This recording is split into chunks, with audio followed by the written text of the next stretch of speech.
सदा सर्वत्र गोविन्दनामसङ्कीर्तनं गोविन्द गोविन्द दशकं 32 मत्स्यावतारं पुराहयग्रीव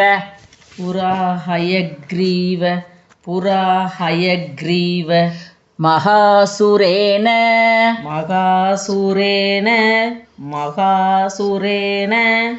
षष्टान्तरान्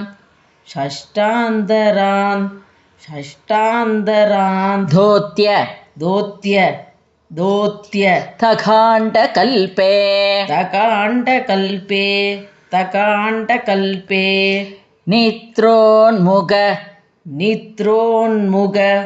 नित्रोन्मुग ब्रह्म मुखादृतेषु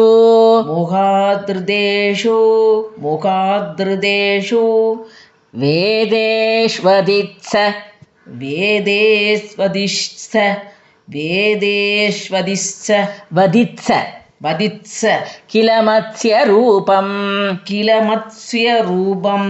किल मत्स्यरूपं सत्यव्रतस्य त्रमिलादिभर्तुः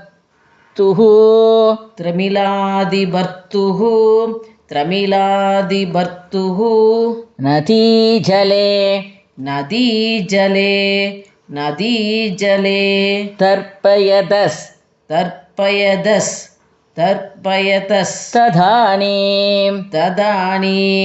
तदानीं कराञ्चलौ सज्वलिता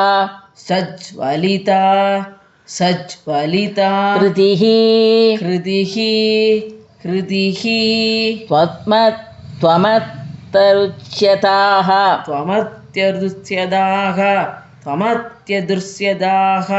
त्वमतृच्यता कच्चन बालमीनः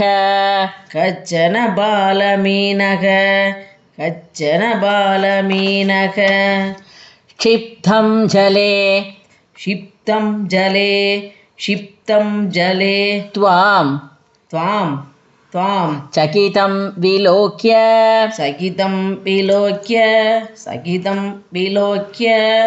निन्येम्बु पात्रेण मुनिस्वगेहं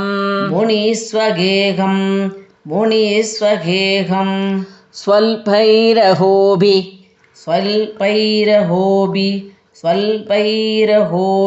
कलशींच कूपं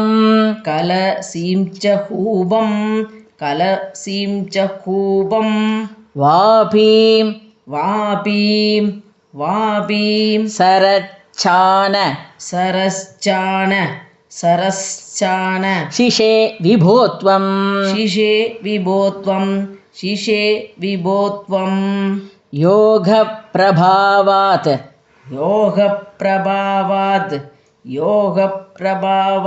भवदाञ्जयैव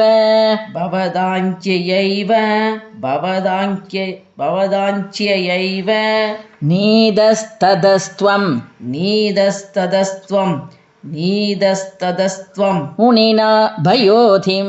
मुनिना भयोधिं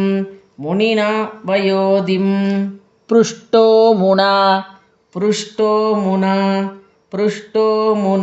कल्पदि तृक्षुमेनं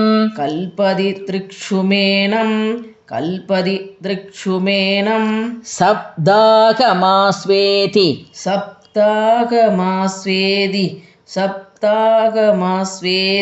वदन्नयासीः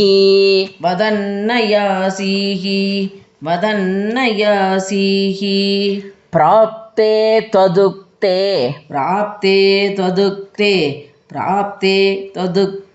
हनिवारिधारा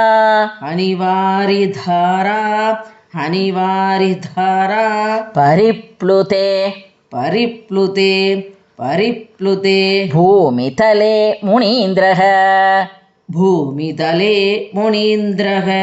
भूमितले मुनीन्द्रः सप्तर्षिभिः सार्तमपारवारिणी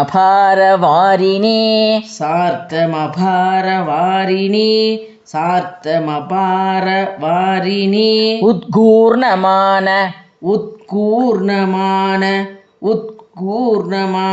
शरणं ययौ त्वां धरां त्वदादे शकरीमवाप्तां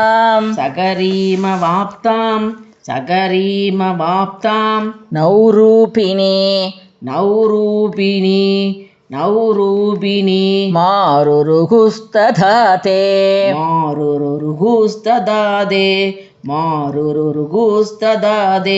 तत्कम्पकम्प्रेषु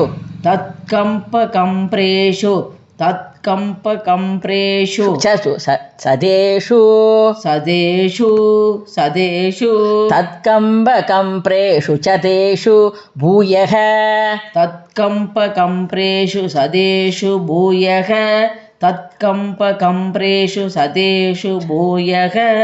चदेषु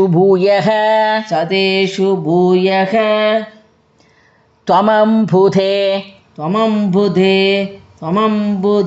राविरभूर्महीयान् जशाकृतिं योजनलक्षदीर्घां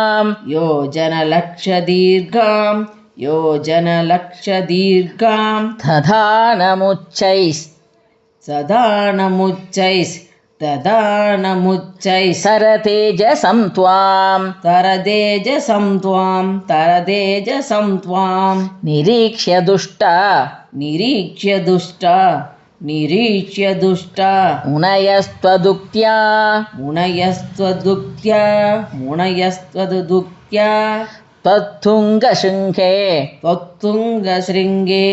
त्वत्तुङ्गशृङ्गे तरणिं पबन्धुः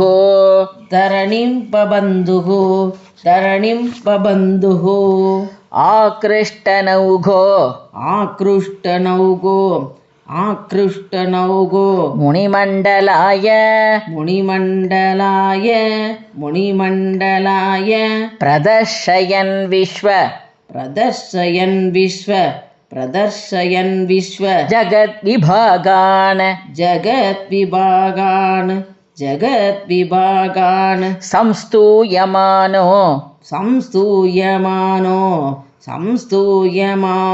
नृवरेण तेन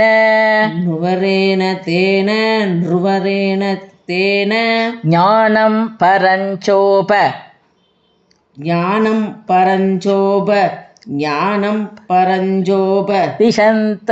दिशन्नचारीः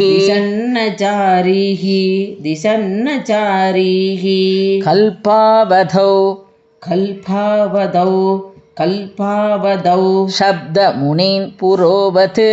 शब्दमुनीन्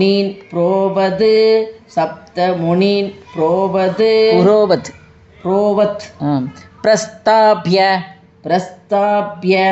प्रस्ताभ्य सत्य व्रतभूमिभं तं वैवस्वदाख्यं मनुमादधानः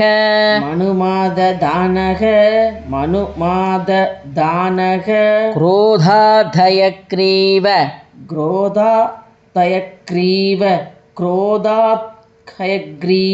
मभितृदोभूः स्वधुङ्गशृङ्ख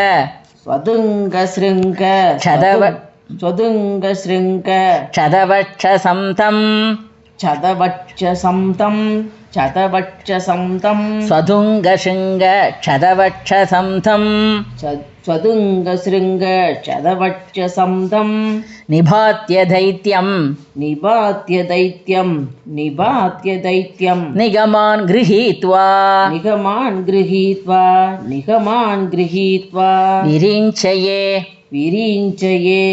विरिञ्चये प्रीत हृदे ददानः हृदे ददानः प्रभञ्जनाघार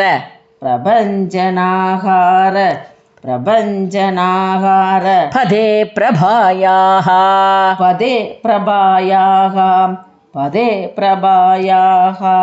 श्रीहरये नमः श्रीहरये नमः श्रीहरये नमः।